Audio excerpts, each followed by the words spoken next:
Hi everybody at home. I was thinking about my son Jayman as a teenager, and I wonder if you guys or any of you watching have teenagers. If you're a mum or a dad, hi dads if you're watching, thank you for coming into the kitchen. We love you and we support you fully. I remember when Jayman was a teenager and he was about 13, 14, 15, 16. 15, 16 was fucking crazy for me. Like, the kid stunk. He had a sugar addiction. How did he get a sugar addiction? I'm a Wholefood chef. He was under the table. It's true, he was under the table basically pulling, buying sugary lollies and bringing them in. No shit. Like, I'm totally serious. It was full on. I look under his bed and here's these wrappers. I'm like, how did you get the money in the first place? And how did you even, what? And he's like, I love sweets. Make me something sweet. That kid challenged me for years, to a point where it gave me a little level of anxiety, I must say, but it challenged me to a point where I had to evolve to his sweet tooth. I had to give him the pleasures of eating chocolate and cake and all the yummy things I made for him. One of the greatest memories I have of Jayman, and Jayman, I hope you're watching because you're 20, what's he, 23? 23. 23. He's 23 now. And he's super tall and super strong and super amazing and really responsible too, unlike his mother, let's be honest. Oh God, that's hilarious. He totally said that to me once. He's like, I'm really responsible, not like you. I love teenagers, they're hilarious. So I would make these cakes, and there was one cake in particular called a gluten-free, like a chocolate ganache raspberry epic deliciousness of glory. And he would come home from school saying, that still doesn't taste like chocolate, Mum. It tastes like hippie food, like tahini and things. And I'd be like, just like, God, how do I give my child what he wants, which is something sweet, and serve all his organs on his body? Like, how do I do that as a parent? I've just worked 12 hours. I ain't got time for this, right? So I started mucking around on the weekends and I come up with this cake. And what I found about this cake was that Jayman took me to a level, as a teenager do, they take you to what they don't like and what they love. And I kept making this cake until I got it to a point where it was schmick. It was like an undercover healthy goodness that was like a chocolate fix for a teenager. Oh my goodness, Scott's behind the camera laughing because it's so true. Kids just are addicted to sweets. So what I did, and what was the great thing I did, especially with chocolate and this cake, was it felt like I was and he was having something decadent, number one. The second thing, it served his sweet tooth naturally, number two.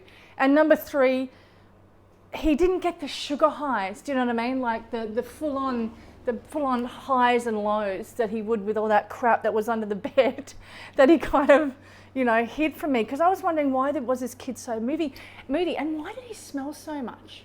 And that was the zinc component too, guys. If you've got teenagers there and their rooms stink, I've got this theory, right? They're low on zinc.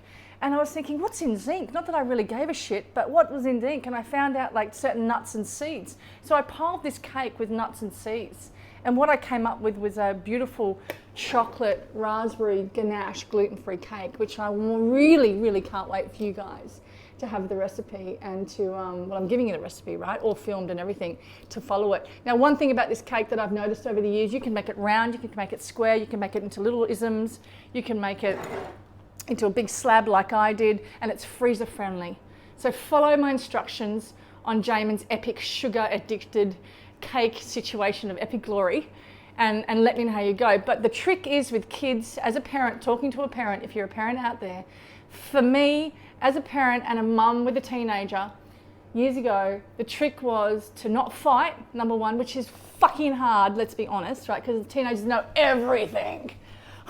Do you like that? Everything. Teenagers know everything. And the trick for me was to just stop and go, fuck it.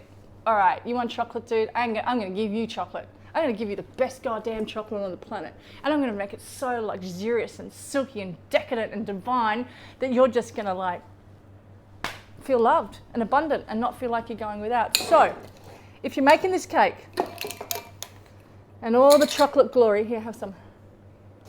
that's in it. Remember that this was about Jayman, that this chocolate cake served his sugar addiction, and that as a parent, I'm right beside you, and I'm also challenged by Jayman in the experience of being a teenager of what the frick to feed him. And also going from dark chocolate, from the milky crap chocolate out there, to this real chocolate, which you learn online in one of my cooking classes actually. You learn how to make real raw decadent Lindt chocolate.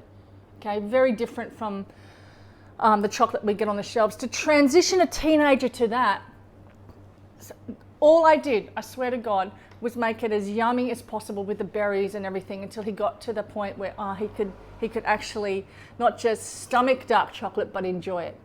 That was the thing. So step by step, yeah, mums and dads. I love you guys, and I think our kids are here not just to challenge us, but to really make us look at what we're doing, because we do have the credit cards and we do have the wallets and we have that responsibility to feed them fully throughout all their organs.